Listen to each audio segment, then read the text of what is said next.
Hey folks, Kevin here. Well, it's November 6, 2019. I'm out by Pond 3, in between Pond 3 and Pond 4 actually. And I haven't posted a video on almost a week, and part of the reason is that we've had such terrible weather since the last video that I posted. I had lots of what I think of creative video ideas that I want to share with you, but it's just been so windy, rainy, and overcast. And I had to keep working despite it, and I didn't want to bring out the cameras to risk some damage to the cameras. So one of the events we had here was a significant windstorm recently with 70-mile-an-hour winds coming right across from here.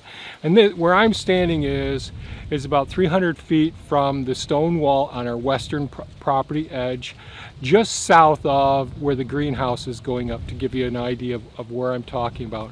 So we have an open pond, Pond 4, next to me here, where the winds come right across. And at the stone wall, the property line drops off and goes for several thousand feet before there's actually any trees over there. So as the winds whip across the West Valley and they come up over the stone wall, which I've been building a living fence there gradually, as many of the trees have been dying along that living fence, which is the stone wall. And that's what we're going to talk about today. During this most recent windstorm, we lost Thea's catapla tree that's back here, and several other trees as well. And they're mainly in areas where I haven't had, where I have openings to some of the living fence system. And we've talked about putting up living fences, some curly willows going over next to one property line that we put some hardwood cuttings over there this spring. Up along the fence we have elderberries, black currants, oak seeds has started up there as well, and I'll be doing more work over in that area, and a video will be coming soon on that topic. But today I need to go back over to the Stonewall area and respond to, creatively respond to changes with the loss of some more trees. So what I wanted to do was talk to you about the living fence that's going up over there that's also a hedgerow, and talk to you about how that hedgerow is going to be developed over time, and what I anticipate will be some of the benefits of having a living fence that's a hedgerow that's going to offer us additional resources, create habitats, and certainly accomplish several other tasks as well. So that's one of the edges of the property. So we want to value our edges and work with the edges and create productive margins. And we want to respond to accidents or terrible situations in a creative way. And this living fence or hedgerow that's going up over there, it's going to take some time. So we need to be patient and plan it out so that we know how we're going to develop this living fence over time. But in the meantime, big trees over in this area just won't be successful. We have to concentrate some of our efforts over there. So we'll go over to that spot and pick up from there. Okay, I'm over here to orient you, the stone wall where we've got our black locust trees that I started in the past along the roadway behind me here. That's Pond 5 alongside of me here, the leaky pond that we've been patching. Over there is the work area and the greenhouse building that we're putting up. And immediately to the west of us, there's a 6 to 8 foot drop off over beyond the stone wall. There are some trees, poplar and crab apples. What else? We got some cherries in there. In some of the areas, it's a little bit wider margin on the lower part of the side, about 6 to 8 feet down. So there's several different volunteer species of trees that they've left grow up. When they pick up the rocks from the fields, they just drop them over here in this space next to the stone wall. And we've been building this up for years and filling this area in. Behind the camera is an area where I did Hugelkultur this spring, and so we keep extending down further and building up the living fence. Now this fence, when we talk about living fences, many times people will be thinking about, like one of the living fences, we're going to have it as a visual barrier between ourselves and our neighbors to our east side of us. And but in this case, we want the living fence to have multiple functions, because we're right next to our food forest. Our almond food forest is right next to where we are. Blueberry bushes are here as well. And then we get into our first food forest with all the persimmons, the pawpaws, the apples, peaches, plums, cherries, all the diversity over there. So we need our living fence to be not just a living fence, but to be a hedgerow as well.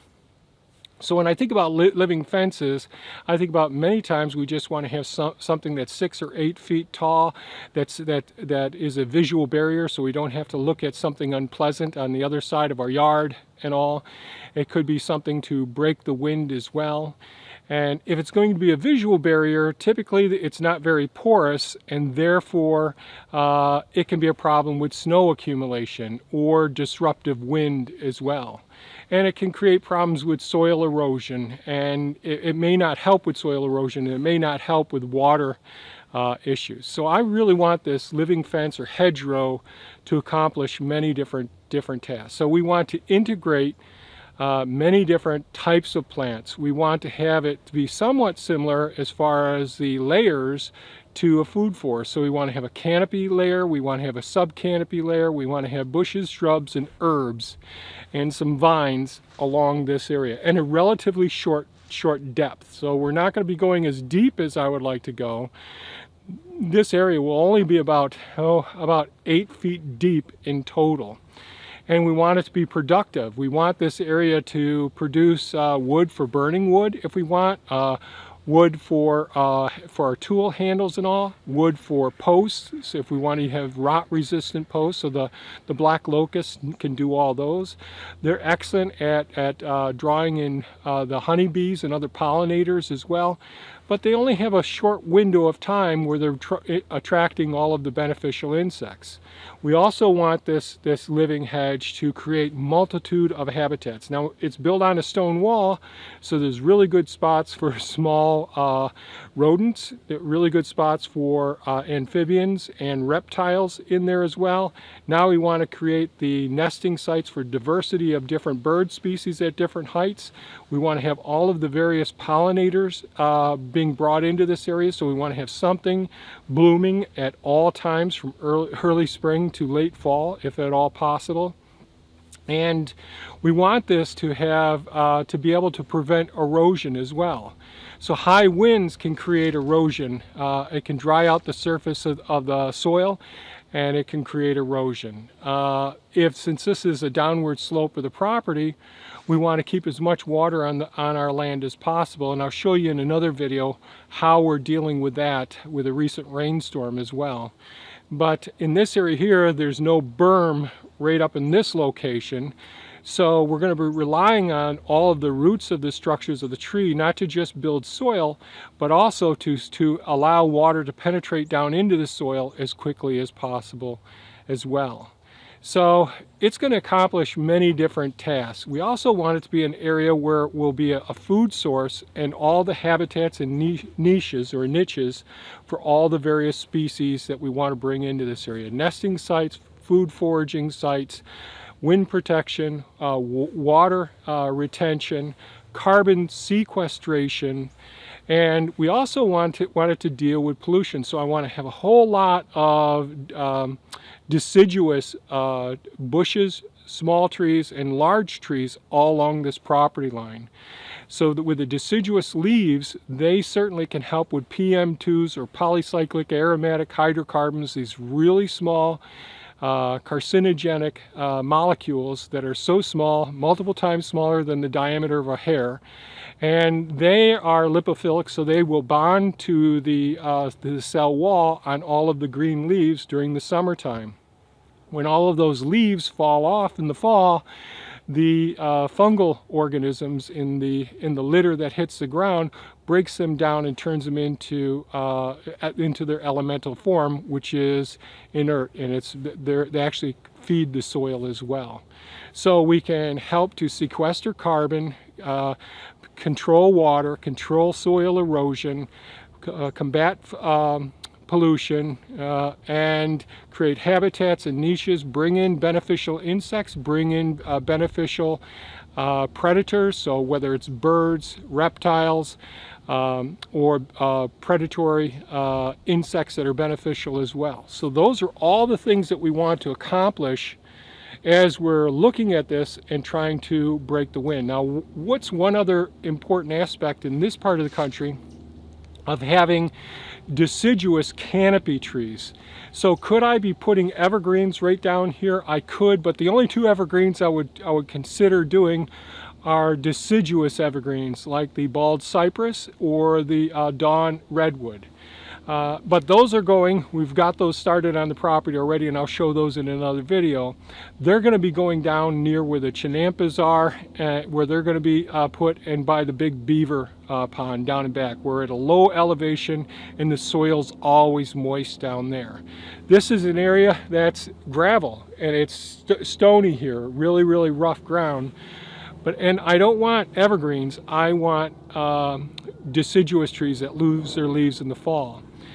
Now, when we're building the height of our living fence, that's important as far as how we're controlling wind over a distance. Now, the other thing is this, the other thing I forgot to mention, sorry, this is a little discombobulated here.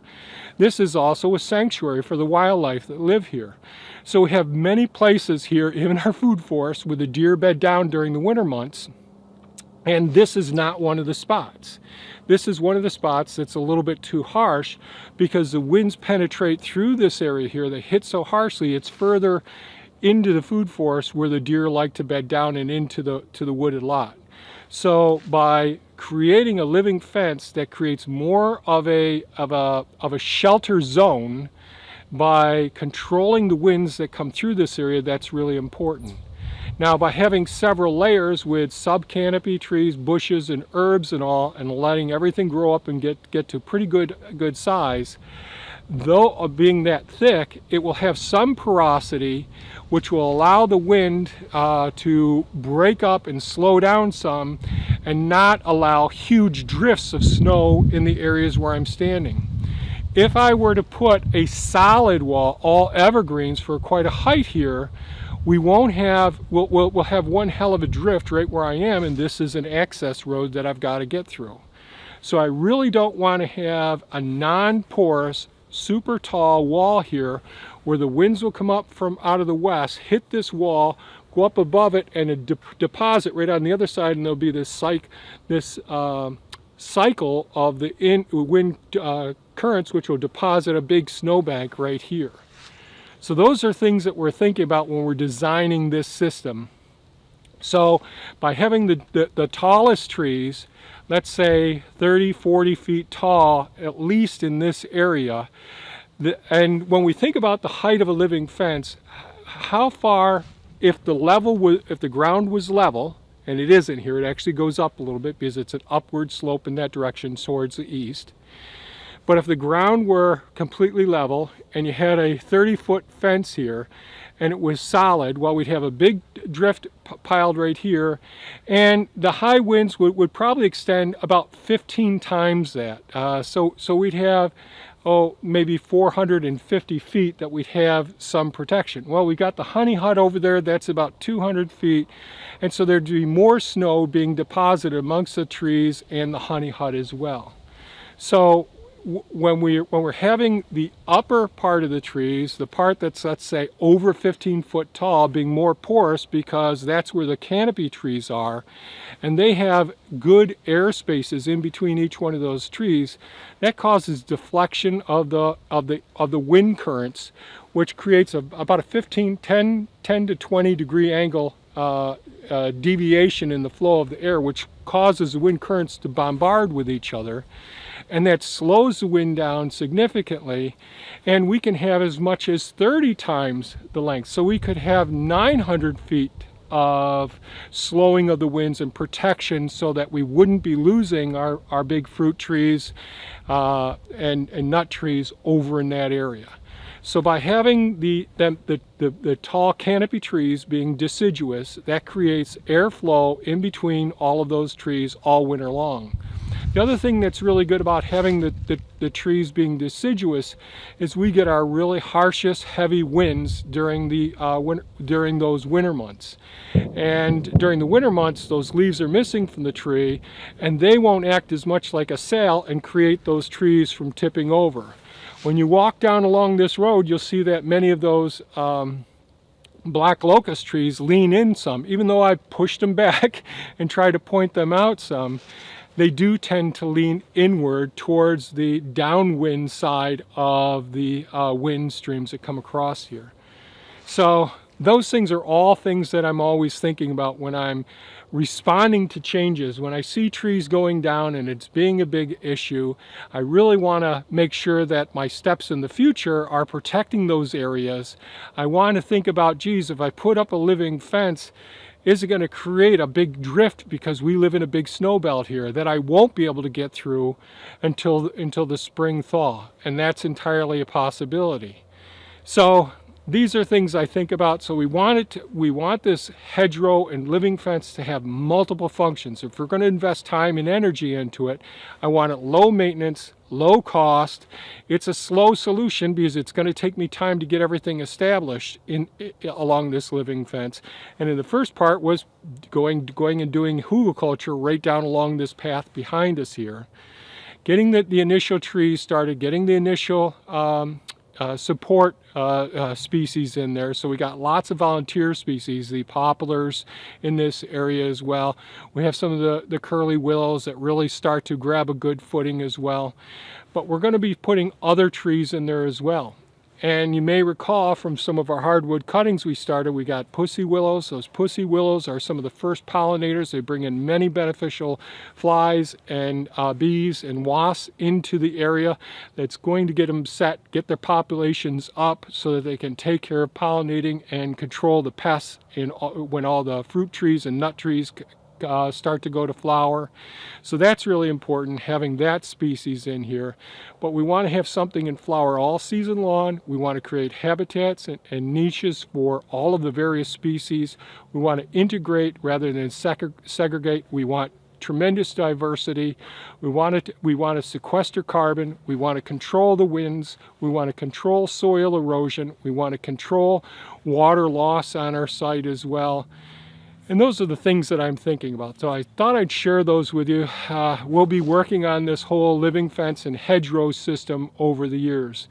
There are a multitude of ways of creating living fences. There's a multitude of ways we're going to be creating hedgerows here. We're going to be creating smaller hedgerows up in the third food forest, where we have some, our garlic and shallots are going to be planted. I'll be posting a video about that as soon as well.